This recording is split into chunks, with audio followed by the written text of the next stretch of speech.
안녕하세요. 그리다 뉴스입니다.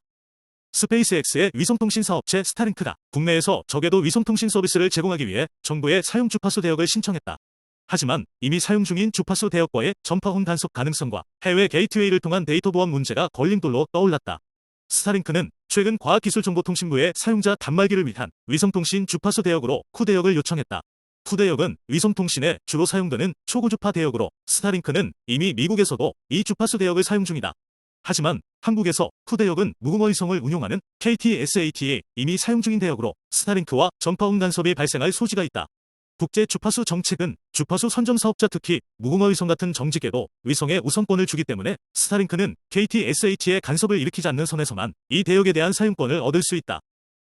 과학기술정보통신부는 이에 대해 면밀히 검토할 예정이라는 입장이다. 혼간섭이 발생하면 인터넷 신호 저하 또는 끊김 현상으로 서비스에 장애가 생길 수 있는 만큼 정부는 승인 절차 과정에서 이를 철저하게 들여다볼 것으로 예상된다.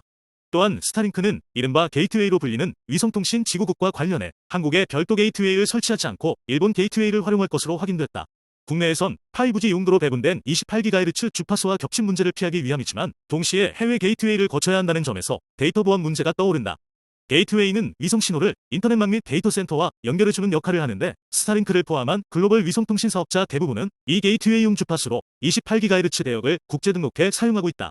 하지만 국내에서 28GHz 대역은 5G 이동통신용으로 할당된 상태다.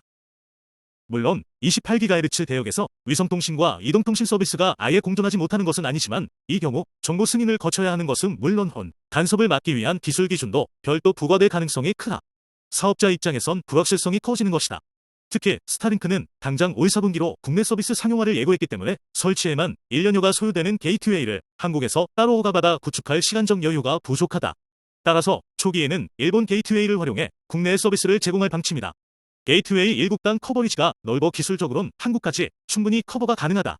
하지만 보안은 걸림돌이다. 위성 신호를 분배하는 게이트웨이가 해외에 있다는 것은 결국 국내 데이터가 한 번은 해외를 거쳐야 한다는 의미다. 국내 위성통신 전문가는 보통은 큰 문제가 아니지만 군사용이나 민감한 정보라면 얘기가 다르다며 일반인 입장에서도 국가 간 도청 이슈가 아직도 빈번한 만큼 걱정하지 않을 수 없을 것이라고 했다. 이에 대해 과학기술정보통신부 관계자는 어차피 위성신호는 국제 해적 케이블을 다 거치고 오기 때문에 해외 게이트웨이를 사용한다고 해서 큰 문제가 되는 것은 아니다. 유럽의 경우 몇몇 나라에만 게이트웨이를 설치해두고 유럽 전역에서 다 같이 사용하고 있기도 하다며 데이터 유출 가능성은 적다고 봐야 한다고 말했다. 그러나 스타링크는 실제 우리나라에서 군용 위성통신 서비스 등을 제공할 계획도 갖고 있는 것으로 알려졌다. 이 경우 일본 게이트웨이를 활용하는 것에 대해 정부가 문제 제기를 할 필요가 있다는 지적이다.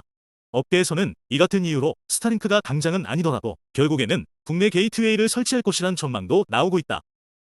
오늘의 뉴스가 유용하셨다면 구독과 좋아요, 알림 설정 부탁드립니다.